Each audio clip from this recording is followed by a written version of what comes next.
हरि ओम।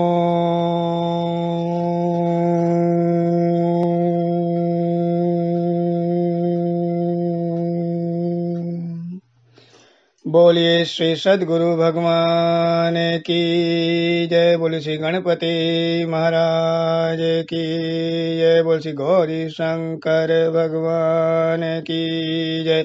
बोलिए श्री अम्बे मात की जय। बोलिए श्री लक्ष्मी नारायण भगवान की जय। शांताकारं भुजगशयनं पद्मनाभं सुरेशं विश्वधारां गगनसदृशां मेघवर्णां शुभांगं लक्ष्मीकान्तं कमलनयनं योगिविदर्यानगमयं वन्दे विष्णुं भवभयहरं सर्वलोकैकनाथं वन्दे विष्णुं भवभयहरं सर्वलोकैकनाथं।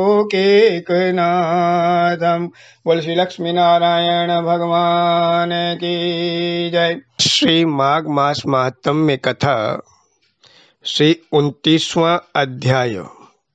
29वें अध्याय में वानर ने पूछा कि हे सारस, तुमने मुझे मेरे पूर्व जन्म का रहस्य बताया, अपना भी बताया, लेकिन तुम एक बात मुझे ये बताओ कि जैसा तुमने कहा कि तुम पूर्व जन्म में अत्यंत धार्मिक थे, धर्मात्मा थे, लेकिन फिर भी तुम्हें ये सारस की योनि प्राप्त हुई, पक्षी योनि में आए, इसका कारण क्या है?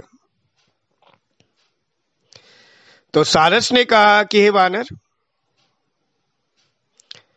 व्यक्ति चाहे जितना धार्मिक हो या जितना अधार्मिक हो, धार्मिक व्यक्ति भी अगर कोई पाप कर्म करता है तो उसका फल उसे भोगना पड़ता है, और अधार्मिक व्यक्ति भी अगर कोई पुण्य कर्म करता है तो उसका फल उसे मिलता है।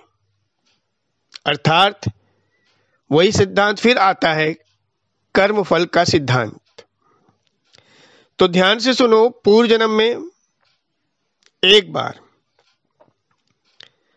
मैं, क्योंकि तुम्हारा राजपुरोहित था, मैंने तुमसे ब्राह्मणों के निमित्त 100 बोरी धान का दान करवाया, संकल्प कराया, और उस समय तुमने ये दान मेरे द्वारा ही कराया था। दान करके तुमने मुझे सारे 100 बोरे दिए और ब्राह्मणों को बांटने के लिए कहा, लेकिन लोभ के वशीभूत होकर सारा का सारा धान मैंने अपने पास ही रख लिया। ब्राह्मणों को नाम मात्र का थोड़ा सा ही अंश दिया। इस प्रकार दान की चोरी करने का पाप मुझे लगा,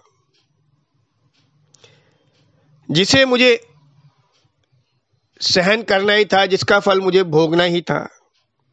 उस कारण से मैं भी अनेक वर्षों तक नरक में पड़ा रहा, और दान हड़पने के पाप के कारण मुझे नरक की भी यातना भोगनी पड़ी। और दूसरी गलती या पाप कर्म उस जन्म में मुझसे यह हुआ कि मैंने अपनी बहन के घर कांसे का बर्तन चुराकर एक जुआरी को दे दिया,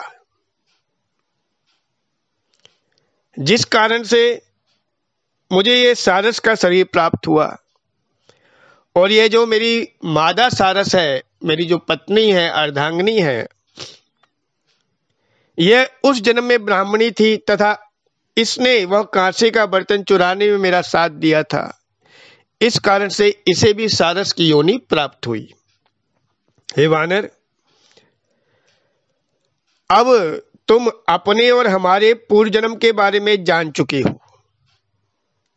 अब मैं तुम्हें अपना और हमारा भविष्य भी सुनाता हूं, ध्यान से सुनो। अगले जन्म में हम और तुम तीनों ही हंस बनेंगे। ये मादा सारस मेरी पत्नी होगी। हम दोनों ही कामरूप देश में पूर्ण सुखी जीवन व्यतीत करेंगे। इसके बाद हमारा जीवन कल्याणी योनि में होगा। इस योनि के पश्चात हम दोनों को मानव योनि प्राप्त होगी। मानव योनि में हम सत्कर्म और पाप कर्म दोनों करने के लिए स्वतंत्र होंगे, क्योंकि मानव योनि व्यक्ति का अगला जन्म सुधारने का एक बड़ा अच्छा अवसर होता है। इसमें व्यक्ति स्वतंत्र होता है कि वो किस प्रकार के कर्म करे। यह व्यक्ति के विवेक पर निर्भर करता है कि वह मानव जीवन में धर्म का पालन करके सत्कर्म करके अपना लोक परलोक सुधार ले, अथवा पापों में लिप्त रहकर नरक भुगतने का रास्ता तैयार करे। ये व्यक्ति के ऊपर निर्भर है। तो जब हमें मानव योनि प्राप्त होगी तो हम इस बात के लिए पूर्ण स्वतंत्र होंगे कि हम किस प्रकार का कर्म करें। वानर ने कहा कि हे सारस, मैंने पूर्व जन्म में राजगुरु होने के नाते आपकी पूजा की थी और अब भी स्तुति करता हूं कि हे सारस, तुम अपनी पत्नी सहित सुखपूर्वक रहो, तुम्हारा कल्याण हो। तुमने मेरा अज्ञान दूर कर दिया है, अतः अब मैं भी तुम्हारे कथन के अनुसार अपना शेष जीवन पुण्य कर्मों को करता हुआ व्यतीत करूंगा। तुमने मेरी आंखें खोल दी हैं, मैं तुम्हारा आभारी हूं। इतनी कथा वसु के प्रेत ने सुनाई और उस धर्मात्मा पथिक से कहा कि हे पथिक, नदी के तट पर जब मैंने वानर और सारस के इस वार्तालाप को सुना तो मेरा भी अज्ञान नष्ट हो गया। इसके बाद वानर उन दोनों सारसों को छोड़कर चला गया और इसके साथ ही मेरे मन की समस्त चिंताएं भी कम हो गईं और गंगा जल के आश्चर्यजनक प्रभाव को मैं देख चुका हूं। इसलिए मैं आपसे बार बार गंगा जल पाने का प्रयास कर रहा हूं। गंगा जल आपसे मुझे देने का बार बार विनम्र आग्रह कर रहा हूं। गंगा जल की महिमा का मैं आपको और वर्णन करता हूं, ध्यान से सुनो। एक समय में एक ब्राह्मण ग्रामीणों को भजन पूजन करवाया करते थे। ग्रामीण जो भजन पूजन करते थे वह उन ब्राह्मण देवता के सानिध्य में ही करते थे। एक बार उन ब्राह्मण देवता ने किसी अयोग्य व्यक्ति से अशुद्ध रूप से मंत्र का जाप करवा दिया। मंत्र का अशुद्ध जाप बहुत कठोर दंड देता है। इस अशुद्ध उच्चारण के कारण, इस अशुद्ध अनुष्ठान के कारण वह ब्राह्मण राक्षस योनि को प्राप्त हुए। क्योंकि आचार्य वही थे, तो आचार्य को अनुष्ठान का फल कुछ ना कुछ अवश्यमेव मिलता है। अगर अनुष्ठान अशुद्ध हुआ तो उसका फल भी आचार्य को भोगना पड़ता है। तो उन ब्राह्मण को राक्षस की योनि प्राप्त हुई और राक्षस योनि में प्राप्त होकर वह ब्राह्मण 8 वर्ष तक, वसु का प्रेत ये कह रहा है कि वह ब्राह्मण 8 वर्ष तक मेरे साथ ही यहाँ इसी पर्वत पर निवास करते रहे। उसके बाद उसके पुत्र ने पिता की मुक्ति के लिए उनकी अस्थियां एकत्रित करके तथा उन्हें ले जाकर श्री कनखल में गंगा जी के पवित्र जल में प्रवाहित किया।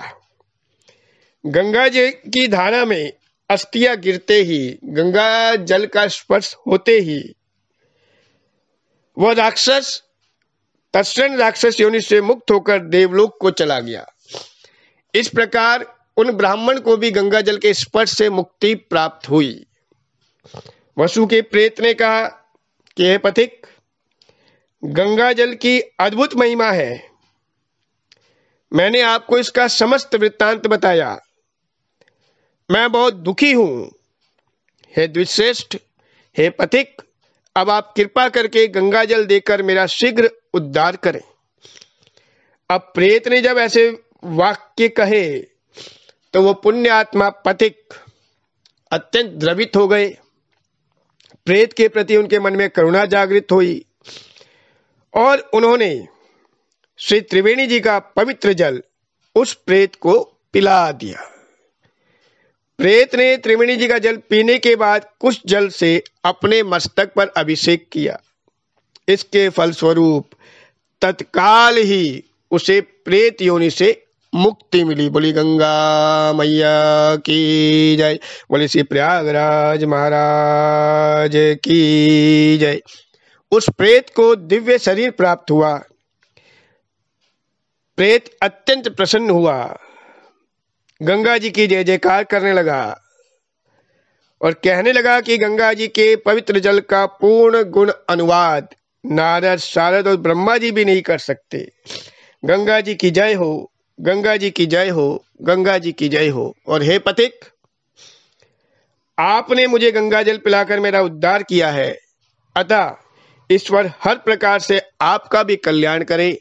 मैं आपका आभारी हूं, मैं आपका आभारी हूं। इस प्रकार अनेक आशीर्वाद देकर वह प्रेत मुक्त हो चुका था और दिव्य रथ में बैठकर स्वर्ग को प्रस्थान कर गया।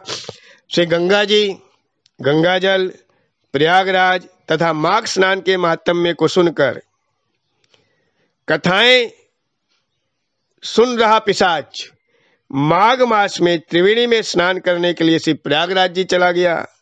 प्रयागराज में पहुंचकर उसने संगम के पवित्र जल में स्नान किया। प्रयागराज में स्नान करते ही उसके समस्त पाप नष्ट हो गए तथा दिव्य दैविक शरीर प्राप्त हो गया। दिव्य शरीर प्राप्त करके वो भक्तिपूर्वक भगवान विष्णु की आराधना करने लगा। तब गंधर्वगण उसकी स्तुति करते हुए उस पर पुष्पवृष्टि करने लगे और देव कन्याएं अभिवादन करने लगी और वह दिव्य विमान पर आरूढ़ होकर इंद्रलोक को प्रस्थान कर गया। इस प्रकार गंगा जी की महिमा, श्री प्रयागराज जी की महिमा का वर्णन किया गया। जो भी व्यक्ति इस अध्याय का पठन पाठन और श्रवण करता है, उसके पुण्यों का अनेकानेक पुण्य उसके बढ़ते हैं और पापों का क्षय होता है, भगवान का आशीर्वाद उसे मिलता है। इस प्रकार श्री पद्म पुराण अंतर्गत माघ मास महात्म्य में 29वां अध्याय संपूर्ण हुआ। बोले श्री लक्ष्मी नारायण भगवान की जय। आह्वानम न जानामि न जानामि विसर्जनम, पूजां चैव न जानामि संहितां परमेश्वरी, मंत्रहीनं क्रियाहीनं भक्तिहीनं सुरेश्वरी, यत्पूजितं मया देवी परिपूर्णं तदस्तु मे, परिपूर्णं तदस्तु मे, परिपूर्णं तदस्तु मे। जय जय श्री राधे, जय जय श्री राधे, जय जय श्री राधे श्याम। बोली जुगल जोड़ी सरकार की जय। आज के आनंद की जय। श्री विष्णवे नमः, श्री विष्णवे नमः, श्री विष्णवे नमः, श्री हरे नमः, श्री हरे नमः, श्री हरे नमः। बहुत बहुत आभार। हरि ओम।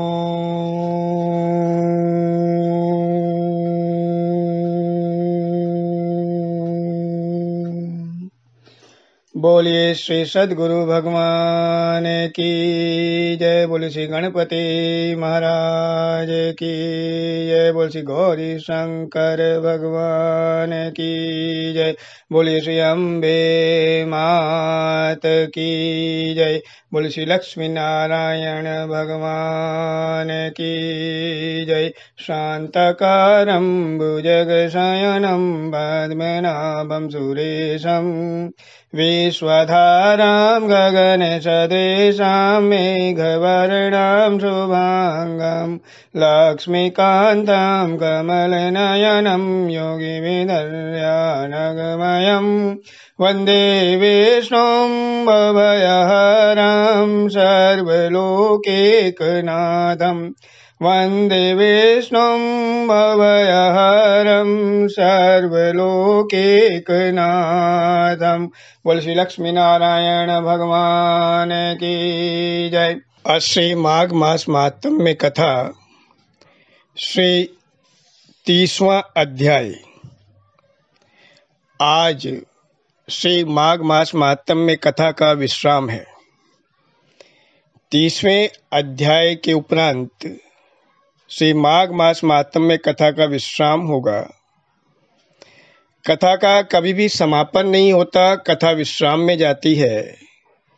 परमपिता परमेश्वर, अनंत कोटि ब्रह्मांड के नायक परमात्मा और गुरुजनों के आशीर्वाद से श्री माघ मास महात्म्य की कथा पिछले लगभग 1 मास से चल रही है, जिसका विश्राम स्थल आज आ रहा है। तो आइए हम कथा को प्रारंभ करते हैं। 30वें अध्याय में महर्षि लोमश ब्राह्मण वेदनिधि से कहते हैं कि हे ब्राह्मण वेदनिधि, अगर आपके पुत्र आग्नेय और इन सब कन्याओं को पिशाच योनि से मुक्ति चाहनी है तो यह श्री प्रयागराज जी जाकर त्रिवेणी के संगम स्थल पर स्नान करें। वह स्थल अत्यंत ही पवित्र है। इस पावन तीर्थराज में स्नान करके ही देवादिदेव भगवान विष्णु ने श्री लक्ष्मी जी को प्राप्त किया था। यह स्थल पापों का निवारण करता है। यह स्थल व्यक्ति को पुण्य मार्ग पर ले जाता है। प्रयागराज जी में श्री गंगा जी के साथ श्री यमुना जी तथा सरस्वती जी का संगम है। इन तीनों पापनाशिनी महानदियों का संगम सर्व पापनाशी तथा दिव्य सुखदायी है। इनके संगम में स्नान करते ही अज्ञान का नाश होकर ज्ञान की प्राप्ति होती है और आवागमन के चक्र से मुक्ति प्राप्त होती है। इसलिए व्यक्ति को प्रयास करके श्री माघ मास में श्री प्रयागराज जी का स्नान अवश्यमेव करना चाहिए। महर्षि लोमश ने कहा कि भगवान शंकर की जटाओं से अवतरित भागीरथी गंगा समस्त पापों तापों और संतापों को हरने वाली है। सूर्य सुता यमुना जी भक्ति प्रदान करने वाली है। सरस्वती जी ज्ञान देने वाली हैं। इन तीनों के संगम स्थल पर स्नान करने के पुण्य का वर्णन शब्दों में नहीं किया जा सकता। महर्षि लोमश ने कहा कि अत्यंत प्राचीन काल में एक महर्षि थे जिनका नाम ऋचिक था। वो पूजा अर्चना में तल्लीन थे। एक बार तभी एक गंधर्व ने आकर उनकी पूजा अर्चना में विघ्न उत्पन्न किया। क्रोध में आकर महर्षि ऋचिक ने उस गंधर्व को कौवा बना दिया। तब वह गंधर्व इन्हीं तीर्थराज प्रयाग में स्नान करके काक योनि से मुक्त हुआ और पुनः गंधर्व का उसने स्वरूप प्राप्त किया। शास्त्र प्रमाण है कि सदैव से ही देवता तक श्री प्रयागराज जी में अपनी मनोकामनाओं की पूर्ति के लिए यज्ञ हवन दान व स्नान करते रहे हैं। व्यक्ति यहाँ पर आकर अपने पापों का क्षय कर लेता है। इसी प्रयागराज जी पर महर्षि भारद्वाज जी को योग सिद्धि की प्राप्ति हुई। यहीं पर सनकादि आदि चारों कुमारों को दिव्य ब्रह्म ज्ञान एवं उत्तम फल की प्राप्ति हुई। इसी प्रकार एक समय स्वर्ग की अप्सरा उर्वशी को देवराज इंद्र के श्रापवश स्वर्ग से निकलकर पृथ्वी पर आना पड़ा था। तब श्री प्रयागराज जी में स्नान करके उर्वशी ने इंद्र के शाप से मुक्ति प्राप्त करके पुनः स्वर्ग में स्थान प्राप्त किया था। महर्षि लोमश कहते हैं, ब्राह्मण वेदनिधि, मैं कितना वर्णन करूं श्री प्रयागराज जी की महिमा का। इनकी महिमा का वर्णन श्री ब्रह्मा जी, नारद जी और 1000 मुख वाले शेषनाग भी पूर्ण रूप से नहीं कर सकते हैं। ऐसा कहकर महर्षि लोमश ने ब्राह्मण वेदनिधि के पुत्र आग्नेय को और उन 5 गंधर्व कन्याओं को श्री प्रयागराज जी के जल में त्रिवेणी के संगम स्थल पर स्नान करने का आदेश दिया। उन 6 के 6 ने श्रद्धा भक्ति के साथ भगवान का ध्यान करते हुए त्रिवेणी के पवित्र संगम जल में स्नान किया। इसका तत्काल ही प्रभाव हुआ। उन 6 प्राणियों को पिशाच योनि से छुटकारा प्राप्त हो गया और उन्हें अपना पूर्व का रूप प्राप्त हुआ। बोलिए प्रयागराज महाराज की जय। बोले श्री माघ मास महात्म्य की जय। इस चमत्कारी दृश्य को देखकर ब्राह्मण वेदनिधि भाव विमोर हो गए, भक्ति में डूब गए, श्रद्धा में डूब गए। हाथ जोड़कर उन्होंने महर्षि लोमश से निवेदन किया कि हे दयामय, आप धन्य हैं। आपकी कृपा से ही इन 6 प्राणियों का पाप के महासागर से उद्धार हुआ है। हे ऋषि श्रेष्ठ, अब ये समस्त प्राणी आपकी शरण में हैं। आप कृपा कर इनका कर्तव्य और भविष्य निश्चित कीजिए। जब ऐसा ब्राह्मण वेदनिधि ने महर्षि लोमश से कहा तो महर्षि लोमश ने कहा कि ऋषि कुमार आग्नेय, तुमने अब वेदों का अध्ययन पूर्ण कर लिया है, अतएव अब इसके पश्चात अपने कर्तव्य कर्मों का पालन करो। तुम्हारा ब्रह्मचर्य आश्रम पूर्ण हुआ, अब तुम गृहस्थ आश्रम में प्रवेश करो। इस प्रकार महर्षि लोमश के आदेश अनुसार ऋषि कुमार आग्नेय ने उन 5 गंधर्व कुमारियों के साथ पाणी ग्रहण संस्कार किया शास्त्रोक्त विधि से, और उन 5 गंधर्व कुमारियों को पत्नी के रूप में स्वीकार किया। अपनी मनोरथ सिद्धि के हर्ष में आनंदित होकर वे 5 गंधर्व कुमारियां तथा ऋषि कुमार आग्नेय बहुत आनंदित हुए, बहुत प्रसन्न हुए। ऋषि कुमार आग्नेय भी संतुष्ट हुए और ब्राह्मण वेदनिधि के आनंद का तो पारावार ही नहीं था। बोले श्री माघ मास महात्म्य की जय। कथाओं को पूर्ण करते हुए महर्षि वशिष्ठ ने महाराजा दलीप से कहा कि हे राजन, तीर्थराज प्रयागराज और माघ महात्म्य का ये दिव्य इतिहास अत्यंत पवित्र और मनोरम है। यह समस्त प्रकार के मनसा वाचा कर्मणा किए गए पापों का नाश करने वाला है। जो मनुष्य भक्ति भाव से इसका नित्य प्रतिपाठ करते हैं, उनके संपूर्ण मनोरथ पूर्ण होते हैं। इस पावन माघ महात्म्य का श्रवण करने के पश्चात यथासंभव सामर्थ्य के अनुसार दान अवश्य करना चाहिए श्रेष्ठ ब्राह्मण को। इस महात्म्य को सुनाने वाले ब्राह्मण का भी कल्याण होता है, सुनने वाले श्रोता का भी कल्याण होता है। इसलिए प्रत्येक व्यक्ति को इस माघ महात्म्य का पठन पाठन तथा श्रवण पूर्ण श्रद्धा सहित करना चाहिए और इससे उसे मोक्ष की प्राप्ति होती है, इसमें कोई भी संदेह नहीं है। इस प्रकार श्री माघ मास महात्म्य 30वां अध्याय संपूर्ण हुआ। इस प्रकार गुरुजनों की अनुकंपा, परमात्मा के आशीर्वाद से आज माघ मास महात्म्य की कथा विश्राम लेती है। मैं आप सबका अत्यंत आभारी हूँ कि आप सब ने इस कथा का बड़े प्रेम, भक्ति और श्रद्धा से श्रवण किया। बोलने वाले वक्ता बहुत मिल जाते हैं, लेकिन श्रवण करने वाले श्रोता बहुत कम होते हैं। और जब श्रोता तन्मयता के साथ, भक्ति के साथ सुनता है तो वक्ता कह पाता है। इसलिए मैं आपका बहुत बहुत आभारी हूँ।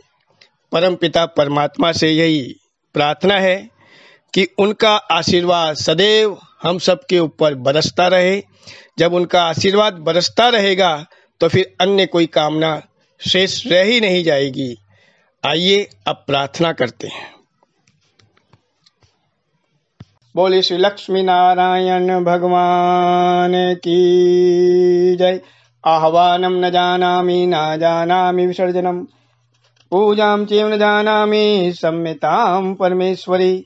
मंत्रहीनं क्रियाहीनं भक्तिहीनं सुरेश्वरी, यत्पूजितं मया देवी परिपूर्णं तदस्तु मे, परिपूर्णं तदस्तु मे, परिपूर्णं तदस्तु मे। जय जय श्री राधे, जय जय श्री राधे, जय जय श्री राधे श्याम। बोली जुगल जोड़ी सरकार की जय, आज के आनंद की जय। श्री विष्णवे नमः, श्री विष्णवे नमः, श्री विष्णवे नमः। श्री हरे नमः, श्री हरे नमः, श्री हरे